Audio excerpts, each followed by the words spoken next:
Vamos a desarrollar la segunda parte de la unidad 4, tal como indicamos en el video anterior, donde dijimos que la unidad número 4, disparidades regionales y políticas redistributivas, la íbamos a desarrollar en dos etapas. Una primera etapa, que es la del video anterior, video que recomiendo visualizar para una mejor comprensión de esta segunda parte, y la parte B de esta unidad, indicada como U4B, en la que nos vamos a referir puntualmente a las políticas redistributivas. Comencemos entonces por definir cuál es el objetivo de las políticas regionales. El objetivo de las políticas regionales es contribuir a la equidad interregional a través de la redistribución de la actividad económica y de los ingresos entre las regiones del espacio nacional. ¿Qué ocurre? De acuerdo a lo que vimos en la primera parte de esta unidad, podemos considerar que los resultados del libre funcionamiento del mercado son inaceptables o al menos son inferiores a un óptimo socialmente deseable. Esto es lo que denominábamos en Introducción a la Economía una falla de mercado. ¿Bien? Y como bien dijimos en ese momento, cuando operaban fallas en los mercados, el Estado quedaba autorizado para intervenir en el funcionamiento de los mercados, en este caso en el funcionamiento de las economías regionales. Veamos entonces cuáles son las distintas políticas a través de las cuales el Estado puede intervenir en el funcionamiento de las economías regionales y veamos cuáles son los beneficios y las críticas que se le puede formular a cada una de estas intervenciones.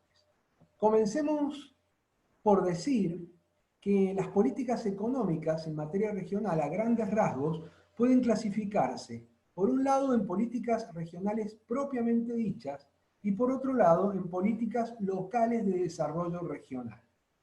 Las primeras, las políticas regionales propiamente dichas, son responsabilidad del gobierno nacional y lo que buscan es reducir la diferencia entre los ingresos per cápita de las regiones. ¿En qué consisten? Consisten básicamente en reorientar la distribución espacial de la actividad económica o en realizar transferencias que modifiquen los ingresos. Por otro lado, las políticas locales de desarrollo regional tienen otro tipo de responsable. El responsable de llevarlas adelante es el gobierno local o los gobiernos locales y buscan el desarrollo de la propia región. Ese es su objetivo. Vamos a ir por partes, vamos a comenzar por hablar de las políticas regionales propiamente dichas. Y vamos a decir que podemos distinguir 4 tipos de políticas propiamente dichas a nivel regional. Las denominadas primas de localización, las inversiones en infraestructura, la descentralización de la administración pública y los pagos de transferencias y subvenciones. Hablemos de cada una de ellas. Comencemos por las primas de localización. Las primas de localización consisten en ofrecer facilidades para todos aquellos que quieran radicarse en una determinada región, o lo que es lo mismo, penalizar a aquellos que opten por regiones centrales.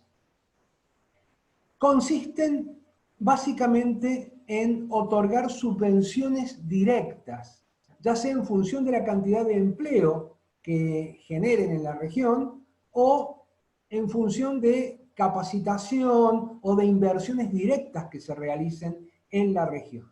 También pueden consistir en desgravaciones fiscales. El sector privado las prefiere a estas desgravaciones fiscales porque no dependen del gobierno de turno, a diferencia del caso de las subvenciones directas. Otra alternativa es el otorgamiento de condiciones crediticias preferenciales, o alternativamente también se pueden otorgar rebajas sobre las tarifas que deben pagar las empresas o sobre ciertos costos que tienen que enfrentar y sobre los que tiene injerencia el gobierno nacional. El caso es que las subvenciones constituyen transferencias desde contribuyentes de una región hacia otra región y son preferidas por los funcionarios nacionales porque les resultan de mayor utilidad para hacer política.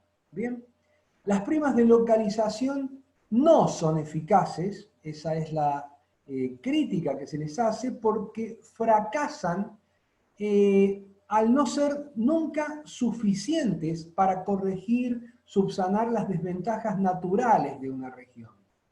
Constituyen medidas artificiales, medidas temporales y muchas veces de duración incierta.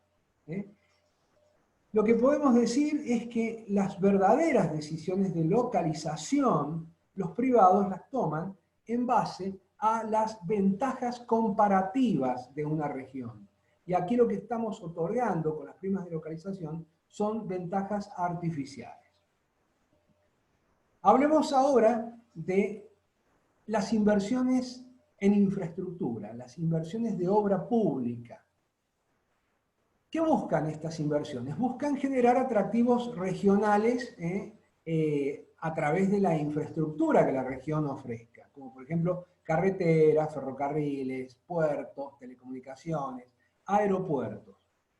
No se trata de subvenciones como en el caso anterior. La eficacia de estas inversiones en obra pública es relativa, porque las inversiones no siempre logran sobrecompensar las desventajas relativas de la región. Esa es la principal crítica que se le formula a este tipo de política.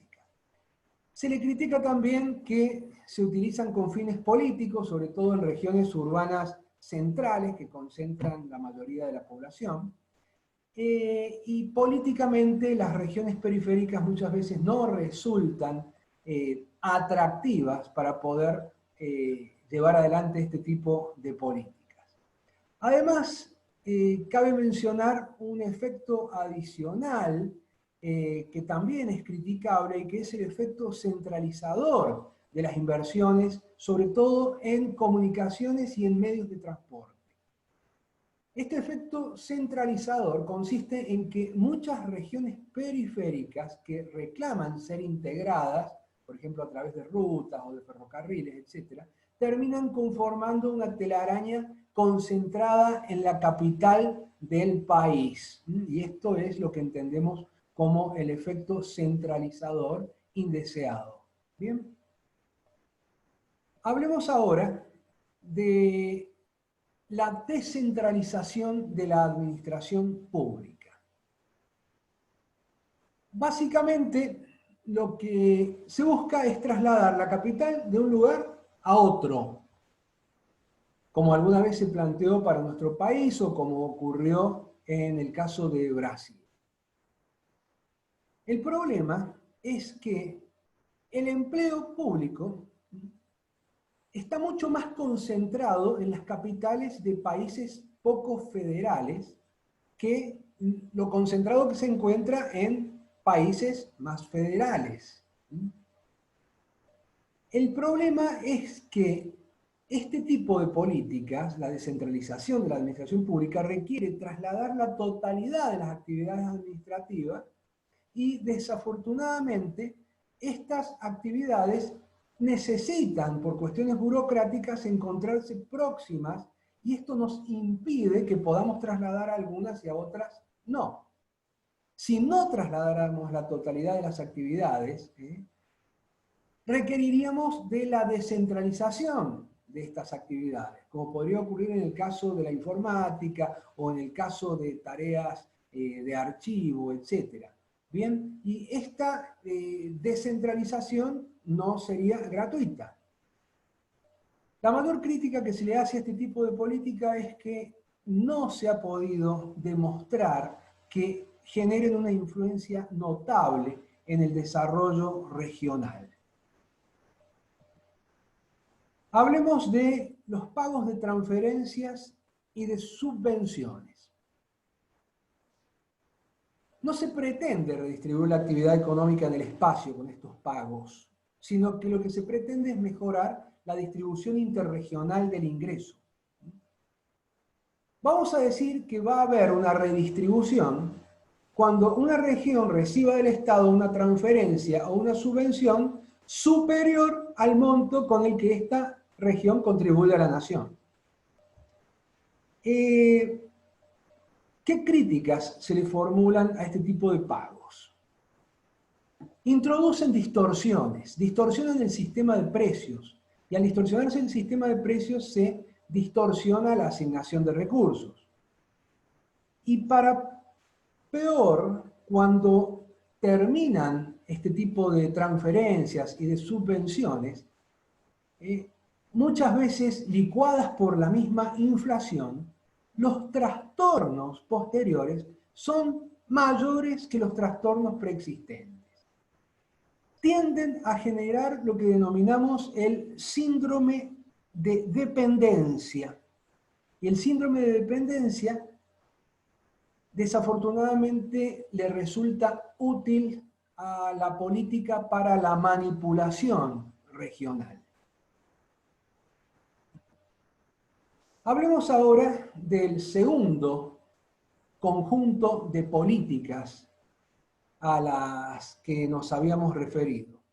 Recuerden ustedes que teníamos, por un lado, las políticas regionales propiamente dichas, que son las que acabamos de mencionar, primas de localización, inversiones en obra pública, descentralización de la administración pública y pagos de transferencias y subvenciones, y por otro lado, las políticas locales de desarrollo regional, de las cuales eran responsables los gobiernos locales. ¿Bien? Hablemos entonces de este segundo tipo de políticas. Estas políticas surgen a partir del desarrollo del fracaso de las políticas regionales que recién enumerábamos, de las políticas regionales nacionales. Estas políticas de desarrollo local consisten en el desarrollo de la iniciativa local popular, lo que se llama el desarrollo endógeno, el desarrollo por la base, el desarrollo comunitario o popular. Tiene la ventaja, esta iniciativa local popular, de reducir la dependencia central e incrementar la autonomía de la región. Eso es lo que entendemos por local, la región. ¿Bien? El objetivo es explotar el verdadero potencial que la región tiene oculto y aprovechar sus recursos naturales. Entonces, se trata de encontrar cuáles son los obstáculos que están frenando a los mecanismos de mercado para explotar ese potencial, aunque los obstáculos muchas veces pueden ser tan grandes que pueden ser insalvables, como puede resultar en el caso donde las distancias geográficas sean demasiado grandes. El principal riesgo que plantea este tipo de políticas locales de desarrollo regional es que las regiones más grandes van a ser mucho más dinámicas para aplicarlas y van a tener más chances de conseguir autonomía financiera, mayores posibilidades de prestar servicios a menores costos. Por lo tanto, el desarrollo local de regiones más grandes, que siempre las hay, puede acentuar las diferencias entre las diferentes regiones, medida esta diferencia desde el punto de vista de los ingresos. Mayor autonomía, en conclusión, puede implicar mayor desigualdad interregional. Y ese es un riesgo que los actores locales deben evaluar antes de impulsar este tipo de políticas. En el desarrollo local se cuestiona muchas veces la falta de espíritu emprendedor. ¿Cuáles son las causas que provocan esta falta de espíritu emprendedor? Las posibilidades son varias e incluso se pueden combinar. Una de ellas es el denominado bloqueo sociocultural. Queremos significar con esto la falta de inclinación que muchas veces tienen los habitantes de una región, los habitantes locales, hacia los negocios. Otra alternativa para explicar la falta de espíritu emprendedor a nivel local es el bloqueo sociodemográfico. Es decir, un bajo porcentaje de habitantes en edad de emprender o con la instrucción suficiente para llevar adelante emprendimientos. Otra alternativa es lo que llamamos las carencias institucionales, es decir, la falta de impulso de parte de los gobiernos locales, la falta de asesoramiento o muchas veces la falta de fuentes de financiamiento que obstaculizan el emprendimiento. También podemos mencionar la falta de ventajas comparativas o su escasez. Y si este fuera el caso, muy poco es lo que podemos hacer respecto del espíritu emprendedor local o se requiere de una creatividad muy grande. Cito como ejemplo para este caso de, digamos, desarrollo de la creatividad, no me estoy refiriendo a la falta de ventajas comparativas, el caso de un departamento de la provincia de Mendoza que llevó adelante un emprendimiento en el que utilizando globos aerostáticos que pueden ser tripulados, se podía observar desde muy alto la belleza del paisaje local. Y realmente se trató de un emprendimiento que funcionó. ¿Bien? Hablemos ahora de los diferentes tipos de políticas locales de desarrollo regional. Las alternativas son de la más variada especie. Acá estamos formulando un listado bastante acotado, pero que intenta abarcar la mayor cantidad de opciones. Y dentro de ese listado podemos comenzar por la promoción del espíritu emprendedor local. Podemos seguir por políticas de ayuda a las pequeñas y medianas empresas.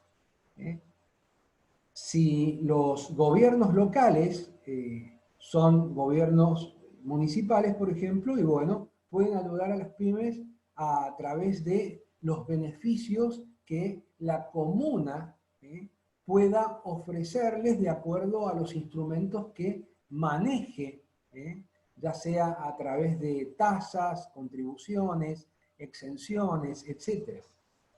El asesoramiento en términos generales también propicia el desarrollo regional y sobre todo el desarrollo local, porque contribuye a la reducción de costos de información, evita tener que pagarle a un profesional para asesorarse en relación a cuestiones de carácter impositivo, contable en general, legal, etc.